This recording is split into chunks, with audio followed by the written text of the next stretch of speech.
تخيل لما تكون ماشي في الغابة وفجأة تحس بحاجة بتتحرك جنب رجلك، تبص تلاقي حاجة بتلمع، راس شكلها مثلث وعيون بتلمع في الضلمة. الأفعى دي مش زي أي أفعى، دي واحدة من أخطر المخلوقات اللي موجودة في الطبيعة من ملايين السنين اللي فاتوا. الكائن ده مش مجرد تعبان عادي، ده يعتبر آلة قتل كاملة، وسلاحها متطور جدا يخليك تندهش من الدقة بتاعته. بس يا ترى ايه اللي بيخلي تعبان الفايبس مرعب للدرجة دي؟ فعموما كمل معايا للآخر علشان تعرف التفاصيل وليه التعبان أحيانا بياكل نفسه. بس في الأول بقى ما تنسوش تدعمونا بلايك أو اشتراك، لأن دوت اللي بيساعدنا إن احنا نكمل. أنا إسلام سيد ودي قناة صندوق الدنيا.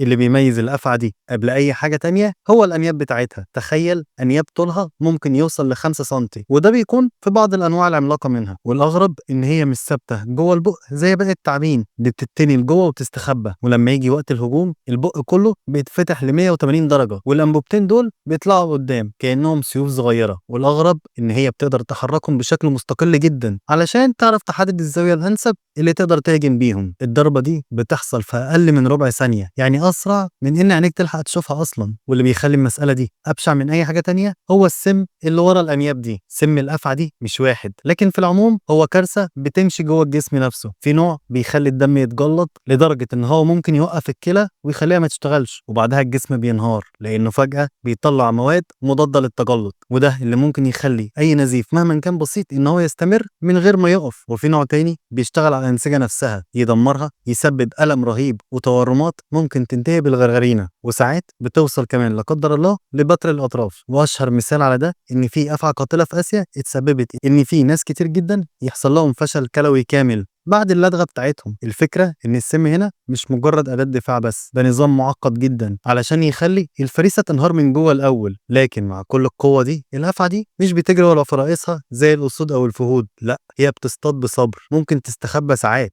أو حتى أيام وسط أوراق الشجر أو حتى تحت الرمل، ولونها المموه ده بيخليها جزء من الأرض كأنها حجر أو حتى غصن، وصعب جدا حد يلاحظها بعينه. الفريسة ممكن تقرب منها خطوة بسيطة وخلال لحظة كل حاجة بتتغير، الضربة، السم، وبعدها يسيبها تهرب وهي بتموت ببطء، وبعدين بيتبع أثر السم لحد ما يلاقيها. كأن السم ده مش مجرد أداة قتل وبس، لكنه كمان بيكون وسيلة تتبع. واللي بيزود رعبهم أكتر إن في نوع معين منهم عنده قدرات خارقة زي عضو كده صغير موجود ما بين العينين والأنف، بيشتغل زي الرؤية الحرارية. تخيل في الضلمة كاملة الأفعى دي تقدر تميز أي كائن في البيئة اللي حواليها وتحدد مكانه كأنها شايفاه بالعين، وده اللي بيخليها واحدة من أذكى الصيادين اللي بيصطادوا بالليل. ولو بصينا على أشكالهم هنلاقيهم منتشرين في معظم قارات العالم. في نوع منهم في ديله جهاز إنذار طبيعي بيهتز بسرعة رهيبة ويطلع صوت تحذير لأي كائن يقرب، وفي نوع تاني مشهور بقرون صغيرة فوق عينه شكله يخليك كأنك واقف قدام شيطان أو جاي من أسطورة قديمة، وفي نوع تاني بيمتلك أكبر أنياب وأضخم كمية سم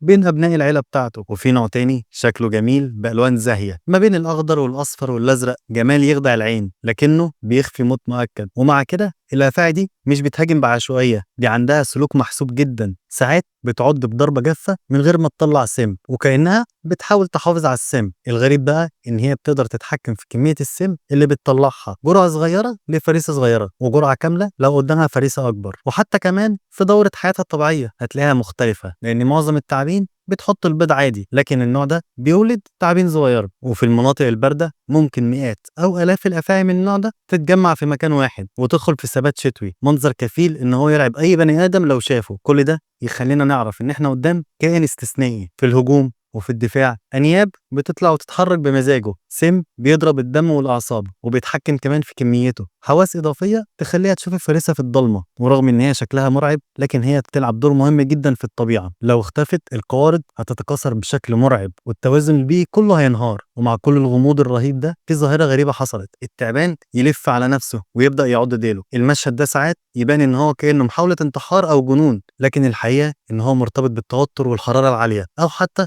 اضطرابات في الجهاز العصبي بتاعها. ساعات ببساطة بتتلخبط في الإدراك ويتهيأ لها إن ديلها ده مجرد فريسة فيبدأ يهاجمه، ولو فضل يكمل ممكن يموت من النزيف أو السم اللي بيحقن بيه نفسه. الغريب بقى إن الحضارات القديمة خدت الصورة دي كرمز، رمز التعبان اللي بيعض ديله ده ظهر في مصر القديمة واليونان والهند كرمز للدائرة الأبدية، بداية ونهاية في نفس الوقت، وحياة بتجدد نفسها من غير ما تتوقف. يعني حتى المشهد اللي بيبان إن هو مرعب أو غير منطقي حتى، الحضارات زمان حولته لرمز فلسفي عميق. وفي النهاية بعد كل اللي سمعناه ده، تخيل نفسك في مواجهة مباشرة مع واحد من الكائنات دي. يا ترى هتفضل تقابل مين؟ الأفعى اللي هتحذرك قبل ما تهاجم، ولا النوع العملاق اللي لدغة واحدة منه كفيلة تنهي الحياة، ولا النوع الجميل اللي لونه يخدعك لحد ما تلاقي نفسك الضحية؟ وفي الآخر الحقيقة اللي لازم نعرفها كويس إن أخطر الكائنات مش لازم دايما يكون الأكبر، ساعات بيكون الأصغر أو الأسرع، اللي ضربة واحدة منه كفيلة إن هي تغير مصير الكائن بالكامل. وبكده بتكون خلصت حلقة النهاردة. فما تنسوش بقى اللايك والشير والاشتراك في القناة والكلام الجميل ده كله، واستنونا في حلقة جديدة من قناة